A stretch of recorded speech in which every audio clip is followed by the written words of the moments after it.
Beautiful landing, beautiful. Very good pilot. After 2 months in the forest, my training was interrupted by small aircraft flying overhead. I wanted to know what was going on, so I went down to the frontier settlement of Angamas. The army were everywhere. There were stories of a big military operation against the drugs gangs upriver in the Wild Lake area. When they saw me, they confiscated 8 of my videotapes, but luckily I held onto my camera. Suddenly there were army checkpoints everywhere. As the excitement, tension and their paranoia grew, I made plans to leave for the Wild Lake while I still could. Meanwhile, the army organised a little display of firepower.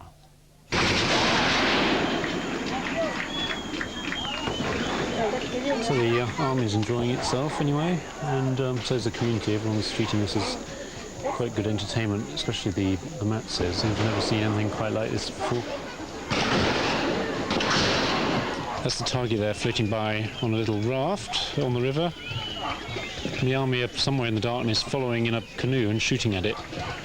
Practicing for the coming confrontation with the drugs people.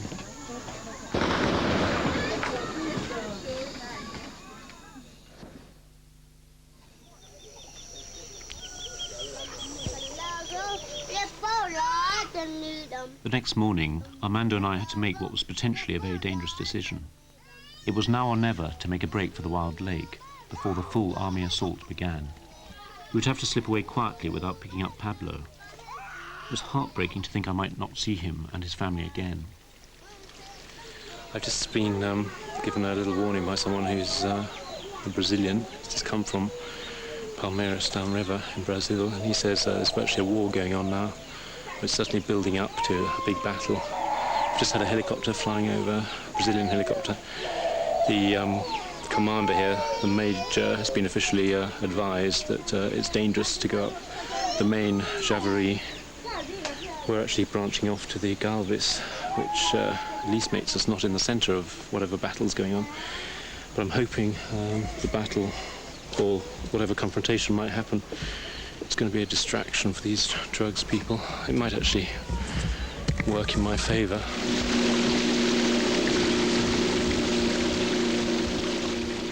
The entire expedition now hinged on a Peruvian soldier on duty at the checkpoint, believing Armando's story that the gringo just wanted to go fishing upriver for the day. I hid my camera under my rucksack and kept it running, while Armando did the talking.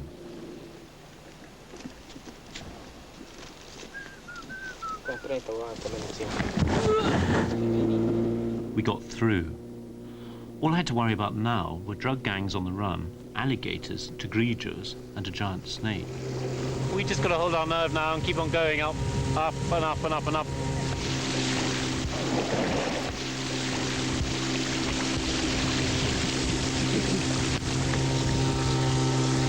That bloke who just passed is said to be escaping from the police, and he's walked his way through the forest and is now making his way down river, and he was the ex-mayor of a community that's right up in front of us, miles away.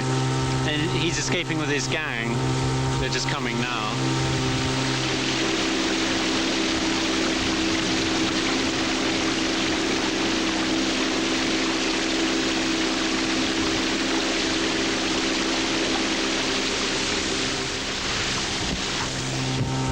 A black caiman. That's the most aggressive animal around here, really. Very few snakes attack without provocation. Black caiman will in a remote area. And the larger they are, the larger they come at you.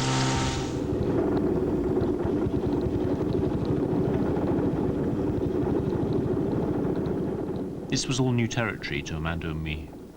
We wanted to persuade a Matse chief, Felipe, to take us to the wild lake. He was well known as the bravest hunter in the region and had been closer to the wild lake than anyone alive. His village, Remoyaku, had recently been abandoned and relocated downriver after Chagrijo had mauled and killed his younger brother. We found Felipe at a riverside camp where his family were fishing and collecting turtle eggs.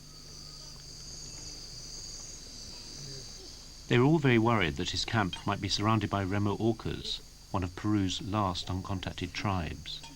They had a reputation for raiding other tribes and stealing the women and children. There was no chance Felipe would take us to the lake until he was sure his family was safe.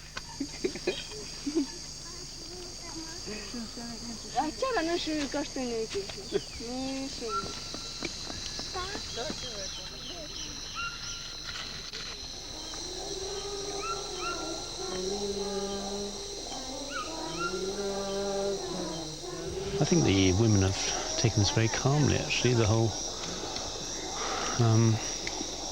thing about the Remo orcas. I think they're being very, very good about it, considering they're the object of the Remo orcas' desire.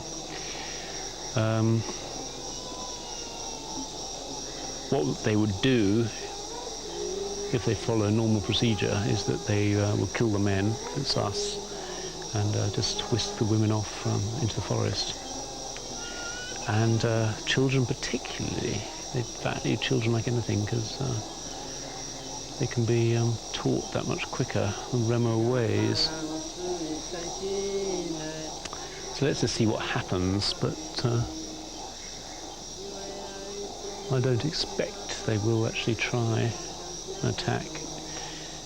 I've been flashing around the torchlight quite a lot, which I imagine is quite a good deterrent for people who are an uncontacted tribe. We've got 2 shotguns. I'm not going to be allowed either of them, I've noticed. Mario, who's this young bloke who we've come across collecting turtle eggs with his wife, this poor bloke is being drawn into the whole affair, and he's having to defend Felipe and his numerous females, all his children.